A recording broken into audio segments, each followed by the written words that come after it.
और एक आम नागरिक होने के कारण उनके भाग्य के फैसले को देखने चले। विदुरानी बोली, इतनी भीड़ में कन्हैया का दर्शन कैसे होगा? विदुर जी बोले, देवी हम कन्हैया को नहीं देख पाए तो क्या हुआ, कन्हैया हमें अवश्य देख लेगा। हम उसकी नजरों से नहीं छिप सकते हैं। विदुर और विदुरानी आ गए और सबसे पहले आकर खड़े हो गए, दीवाल से सिर लगाए खड़े हैं। मेरा कन्हैया शांति दूत बनकर आ रहा है। बोलिए द्वारिकाधीश सरकार की जय हो। शांति दूत बनकर के आ रहा है। हजारों नारियां हाथों में पुष्प की थाली लेकर के पुष्प की वृष्टि कर रही हैं। लाखों लोग आरती उतार रहे हैं। लेकिन विचार करिए, मेरे कन्हैया ने उन बरसते हुए फूलों को नहीं देखा, आरती उतारने वाले लोगों को नहीं देखा। मेरे कन्हैया की नजर कहां पड़ी? विदुर जी के ऊपर जो बिल्कुल किनारे दीवार से सिर लगाए खड़े हैं, उनके ऊपर नजर पड़ी है। अब जैसे ही मेरे द्वारिकाधीश प्रभु ने विदुर जी को देखा ना, सो विदुर जी भी देखने लगे। विदुर जी अपनी पत्नी से बोले कि देवी देखो तो सही, कन्हैया हमें देख रहा है।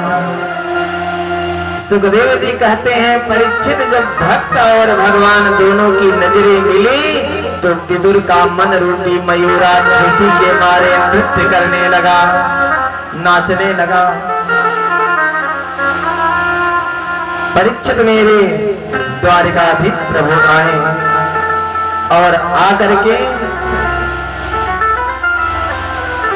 अपनी रथ को खड़ा किया। दुर्योधन ने परीक्षित कपट पूर्ण मैत्री का पूरा परिचय दिया है। हजारों सिंहासन लगे हैं, उन्हीं सिंहासनों के मध्य में एक स्वर्ण मंडल में सिंहासन लगा हुआ है। उसी सिंहासन के ऊपर आकर के मेरे प्रभु बैठ गए। दुर्योधन आया, आओ भगत हुई। मेरे कन्हैया से दुर्योधन बोला कि कन्हैया आपके आने का क्या कारण है, मैं यह नहीं समझ पाया। परीक्षित मेरे प्रभु बोले, दुर्योधन मैंने तुम्हें दुर्योधन नहीं कहा है, मैंने तुम्हें क्या कहा है, मैंने तो तुम्हें सुयोधन कहा है। दुर्योधन हमारा एक प्रश्न है तुमसे, ये जो पांडव हैं तुम्हारे सगे चाचा के पुत्र हैं ना? दुर्योधन बोला हाँ। मेरे प्रभु बोले तब तो ये तुम्हारे भाई हुए? दुर्योधन बोला हाँ। मेरे प्रभु बोले तब तो तुम्हारी इस संपत्ति में इनका आधे का अधिकार हुआ। दुर्योधन बोला बिल्कुल नहीं कन्हैया। मेरे कन्हैया बोले, मेरे द्वारिकाधीश प्रभु बोले कि दुर्योधन मैं आधी संपत्ति नहीं मांग रहा, मैं केवल इतना कहता हूं कि तुम क्या दे दो, 5 गांव दे दो, इसी में मैं पांडवों को खुश कर दूंगा।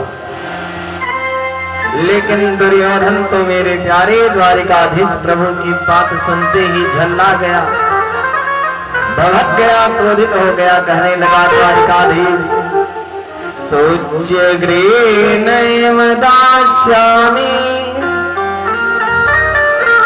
बिना युद्धेन केशव। कन्हैया सुई की नोक के बराबर जमीन भी मैं बिना युद्ध के नहीं दे सकता। परीक्षित दुर्योधन के मुख से ऐसी बात सुन करके मेरे प्रभु हंसने लगे कि अरे दुर्योधन तू कितना भोला है, अरे तूने युद्ध देखा कहाँ है, तूने तो युद्ध नानी जी से कहानी की किताब में ही सुना होगा। अरे दुर्योधन, युद्ध की विभीषिका बड़ी विशालकाय है। युद्ध के समय हजारों नारियां विधवा हो जाती हैं, लाखों बच्चे अनाथ हो जाते हैं। मेरे प्यारे धृतराष्ट्र जी आए, आकर के हाथ दबा दिया कि ऐसी बात करते हैं क्या द्वारिकाधीश प्रभु से। दुर्योधन शांत हो गया और कहने लगा, कन्हैया राजपाट की बातें छोड़ो और अब चलो। मेरी माता किसने, गांधारी ने अपने हाथों से आपके लिए कितने प्रकार के 56 प्रकार के व्यंजन बनाए हैं, चल करके पाइए। मेरे द्वारिकाधीश प्रभु बोले, दुर्योधन मेरा विदुर काका के यहाँ क्या है, आमंत्रण है। दुर्योधन हंसने लगा कि अरे जिसके पास खुद खाने की व्यवस्था न हो वह क्या खिलाएगा। मेरे प्रभु बोले, दुर्योधन द्वारिका में विदुर काका ने पत्रिका भेजा था कि आप जब भी आए तो हमारे यहाँ ही प्रसाद पाना, और जब उन्होंने न्योता लिया है, आमंत्रण लिया है, तो व्यवस्था भी किए होंगे। अब विदुर जी दीवार से सिर लगाए खड़े हैं। विदुर जी सोच रहे हैं कि मैंने इनका न्योता कब ले लिया, मैंने इनका निमंत्रण कब ले लिया। लेकिन विदुर जी विचार करते हैं, इनका कोई ठिकाना नहीं, पता नहीं कब चले आए। विदुर जी अपनी पत्नी से बोले, देवी तुम घर पर जाओ, कदली के खंभे सजाओ और गोबर का चौका लगाओ, और मैं कहां जा रहा हूं, गोप लोगों की बाजार में माखन, मेवा, खोया, मिश्री आदि खरीदने के लिए।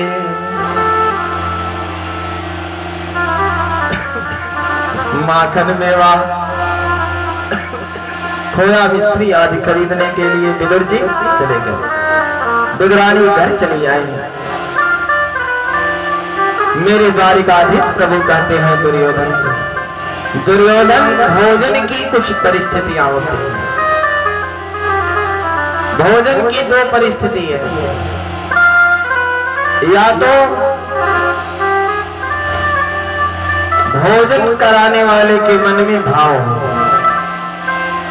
तो भोजन किया जाता है, या तो भोजन करने वाले के पेट में भूख हो तो भोजन किया जाता है। ना ही तुम्हारे मन में भाव है और ना ही हमारे पेट में भूख है, भोजन कैसे हो। दुर्योधन भोजन की दो परिस्थितियां और हैं, या तो भोजन अभाव में किया जाता है या तो प्रभाव में किया जाता है। दुर्योधन तुम इस बात को जानते हो कि मुझे किसी भी चीज का अभाव नहीं है, और इस बात को दुर्योधन यदि नहीं जानते हो तो जान लेना कि मेरा प्रभाव, तुम्हारा प्रभाव मेरे ऊपर तनिक भी नहीं है। मैं तुमसे तनिक भी डरता नहीं हूं। लोग कहते हैं ना इस बात को कि भैया फलाने की यहाँ एक पूरी खावे लेकिन खाए परी ना तो ऋषियाई जाए। वहां से मेरे प्रभु उठे और सीधे कहां पहुंचाए, विदुर जी के यहाँ। विदुरानी स्नान करने में तन्मय है। मेरे द्वारिकाधीश प्रभु खड़े होकर के दरवाजे की कुंडी यानी साकल खटखटाते हैं कि अरे काकी जी, अरे काका जी, दरवाजा तो खोलो, दरवाजा तो खोलो। अब मेरे प्यारे विदुरानी ने जैसे ही द्वारिकाधीश प्रभु की आवाज सुनाना, सो विदुरानी यह बात भूल ही गई कि हम स्नान कर रही हैं। बोलिए सच्चिदानंद भगवान की। बरामदे में जो माताएं बैठी हुई हैं वह आकर के आज कथा में बैठने की व्यवस्था कर दी गई है। एक ग्रुप में माताएं और दूसरे ग्रुप में पुरुष वर्ग के बैठने की व्यवस्था की गई है। अतः आप सब आकर के कथा पांडाल में बैठे। कथा का एक क्षेत्र होता है, एक परिधि बनाई जाती है, बंधनवार आदि से सजाया जाता है। कथा में जाकर के कथा श्रवण करने का श्रेष्ठ फल यही है कि हम कहां बैठे, कथा व्यास के सम्मुख बैठे, उनके करीब बैठ करके कथा का क्या करें, श्रवण करें।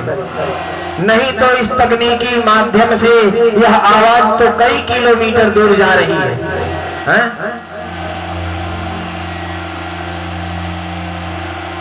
बोलिए सच्चिदानंद भगवान की जय।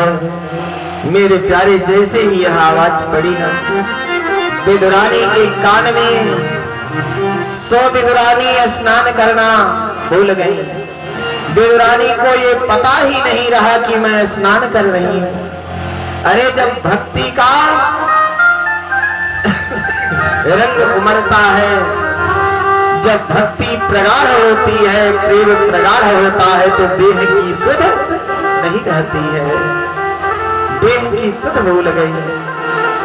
आकर के दरवाजा खोला। सुखदेव जी कहते हैं, परीक्षित मेरे कन्हैया काकी जी को निहार रहे हैं कि काकी जी तो मेरे आगमन की प्रसन्नता में इतनी बौरी हो गई है कि इन्हें कपड़े बदलने की बात तक याद नहीं है। सुखदेव जी कहते हैं, परीक्षित मेरे कन्हैया के जैसा दयालु कौन हो सकता है, कन्हैया के जैसा कृपालु कौन हो सकता है। मेरे कन्हैया ने अपनी कारी कमरी उतारा और उतार करके विदुरानी को ओढ़ा दिया। कहने लगे, काकी जी आज मुझे बड़े जोर की भूख लगी है, कुछ खाने के लिए दो। एक हाथ में विदुरानी ने कन्हैया का हाथ पकड़ लिया, दूसरे हाथ में पाटा है। बोली कि कन्हैया केले खाएगा क्या, चल केले खिलाती हूं। कन्हैया के हाथ को पकड़ करके और एक हाथ में पाटा यानी पीढ़ा लेकर के आंगन में 20 बार कम से कम घुमाया कि कहां बैठा हूं, किस जगह बैठा हूं। एक जगह पाटा रख दिया, मेरे प्रभु बैठ गए। सामने पत्तल लाकर रख दिया, केले लेकर आई विदुरानी। विदुरानी केले लेकर के आई और केले को छील छील करके उसका जो गूदा है नीचे गिराती जाती हैं और छिलका रखती चली जा रही हैं। मेरे प्रभु प्रेम से पा रहे हैं कि सबसे ऊंची प्रेम सगाई, सबसे ऊंची प्रेम सगाई, सबसे ऊंची प्रेम सगाई, सबसे ऊंची प्रेम सगाई। ओ दुर्योधन के मेवा त्यागो, दुर्योधन के मेवा त्यागो, साथ विदुर घर खाई, सबसे ऊंची प्रेम सगाई, सबसे ऊंची प्रेम सगाई, सबसे ऊंची प्रेम सगाई, सबसे ऊंची प्रेम सगाई। अच्छा, कथा किस किस को समझ में आ रही है? दोनों हाथों को उठाए जिसको समझ में आ रही है कथा। तो यदि भगवान ने हाथ दिए हों तो कम से कम भगवान की भजन हो रही है तो ताली तो कम से कम बजा सकते हैं आप लोग। बड़े भाव के साथ, मैं कोई जोर जबरदस्ती नहीं कर रहा हूँ। जिसको बजाना है बजाए, जिसको नहीं बजाना ना बजाए, लेकिन भगवान ने इतने सुंदर सुंदर हाथ दिए हैं तो ताली तो बजा ही सकते हैं। इसलिए भाव के साथ सभी लोग ताली बजाएं। सबसे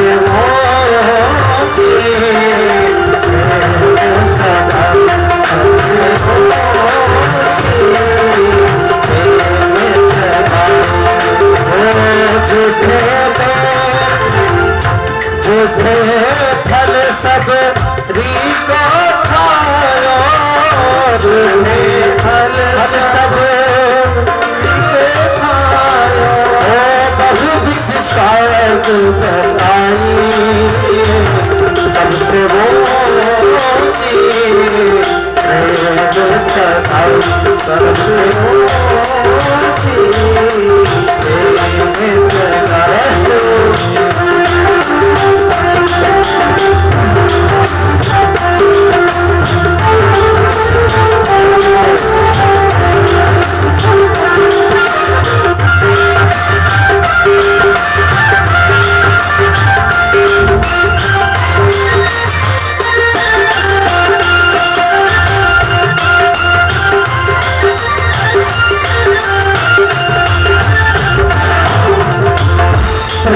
के बस पास रथ रात जागा, के बस पास रथ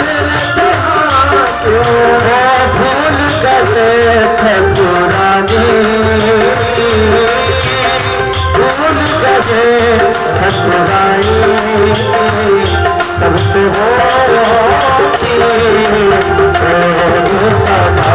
सबसे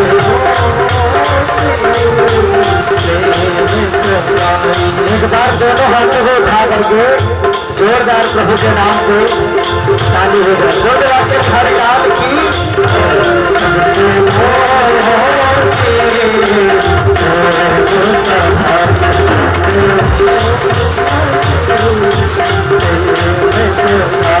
सबसे प्रेम सजा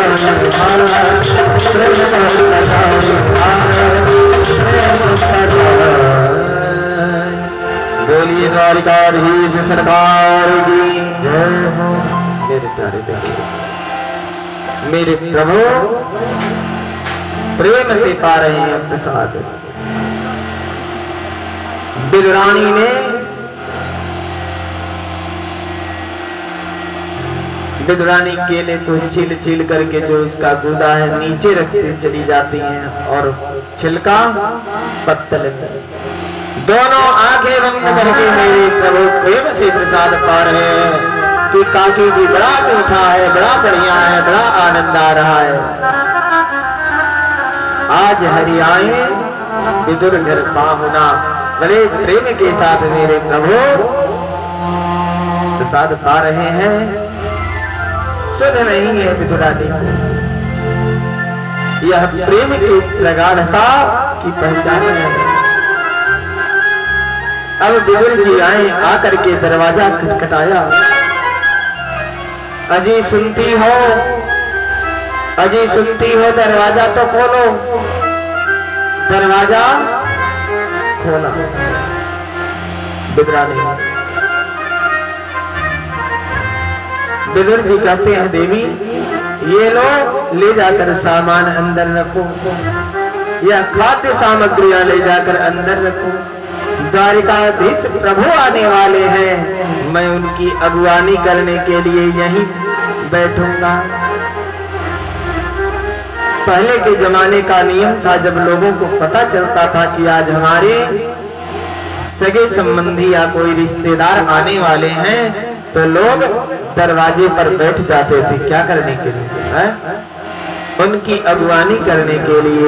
यही तो प्रेम का प्रतीक था। उनकी अगुवानी करने के लिए दरवाजे पर बैठते थे। देखिए विदुरानी कहती हैं विदुर जी से कि जिसे आप आने वाले कह रहे हैं वे आने वाले नहीं, जिन्हें आप आने वाले बता रहे हैं वे तो कब के आए हुए हैं। विदुर जी ने आकर देखा तो मेरे कन्हैया दोनों आंखें बंद करके और प्रेम से केले का छिलका उठाकर खा रहे हैं। काकी जी बड़ा बढ़िया है, बड़ा मीठा है, बड़ा आनंद आ रहा है खाने। विदुर जी ने इस दृश्य को देखा और विदुरानी को डांट लगाया कि देवी यह क्या किया तुमने? मेरी इस कुटिया में पहली बार मेरा कन्हैया आया और तुमने केले का छिलका खिला दिया, कदली के छिलके खिला दिया। अब विदुरानी का ध्यान भंग हुआ। अब तक विदुरानी को देह सुध नहीं थी, ध्यान भंग हुआ विदुरानी का, पश्चाताप करने लगी। विदुर जी ने कन्हैया के हाथ को पकड़ लिया। अब जैसे ही हाथ को पकड़ा ना, सो मेरे कन्हैया की आंख खुल गई। कहने लगे काका जी आप मुझे खाने क्यों नहीं दे रहे? खाने दीजिए।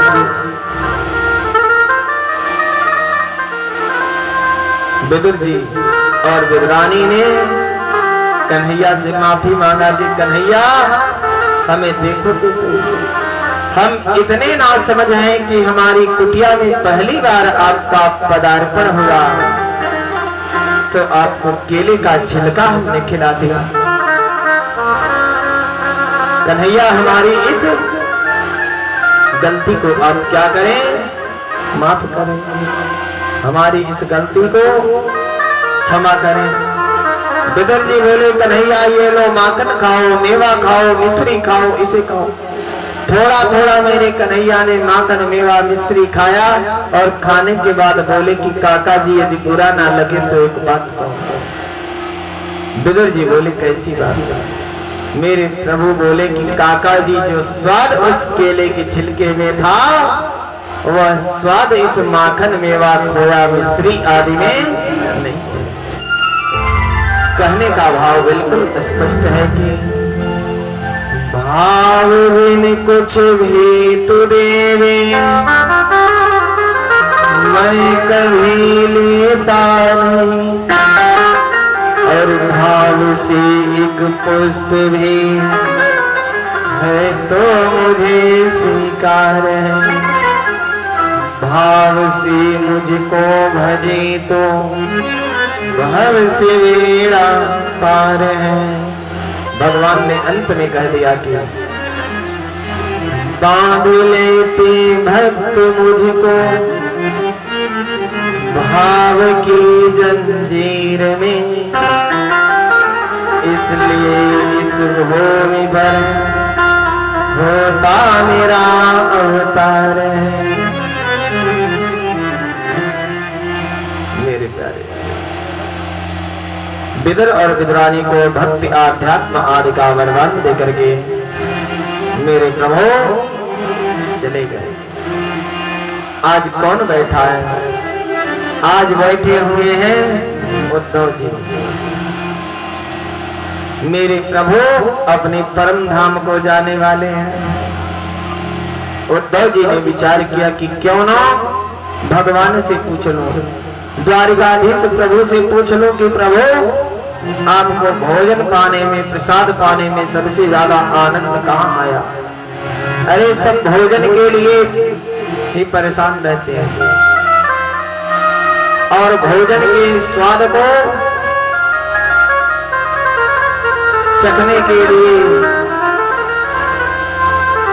भोजन की लोलुपता के लिए अपने शरीर की परवाह नहीं करते। इन्हें तो सब अपने घर बुलाते हैं, भोग लगाते हैं। उद्धव जी विचार करते हैं कि इनसे ज्यादा भोजन के स्वाद को कोई नहीं बता सकता। उद्धव जी कहते हैं कन्हैया एक बात पूछना चाहता हूं, आपके कितने अवतार हैं? 24 अवतार हैं। 24 अवतारों में 2 अवतार श्रेष्ठ है, रामावतार और कृष्णावतार। कन्हैया इन दोनों अवतारों में आपको सबसे ज्यादा प्रसाद पाने में आनंद कहां आया? मेरे प्यारे, मेरे कन्हैया का नेत्र सजल हो गया। कहने लगे उद्धव, ये रामावतार में मैया सबरी के यहाँ डेर खाने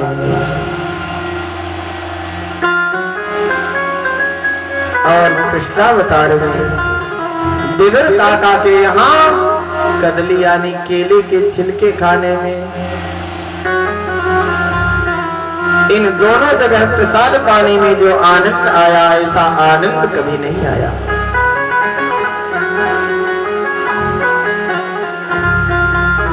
ऐसा आनंद नहीं मिला।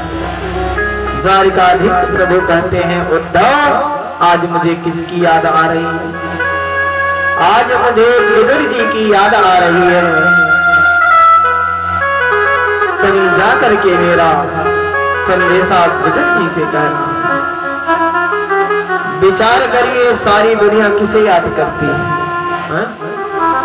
भगवान को याद करती है। और मेरे भगवान, मेरे प्रभु किसे याद कर रहे हैं? विदुर जी को याद कर रहे हैं। विदुर जी कितने बड़भागी हैं। विदुर जी के इस भाग्य का वर्णन शब्दों में नहीं किया जा सकता। उद्धव जी प्रभु से आज्ञापित होकर के चले और सरस्वती के किनारे विदुर जी से भेंट हुई और विदुर जी को उन्होंने भगवान, उद्धव जी ने विदुर जी को भगवान के बचपन की बाल लीलाएं, कृष्ण का दिव्य मनोहर चरित्र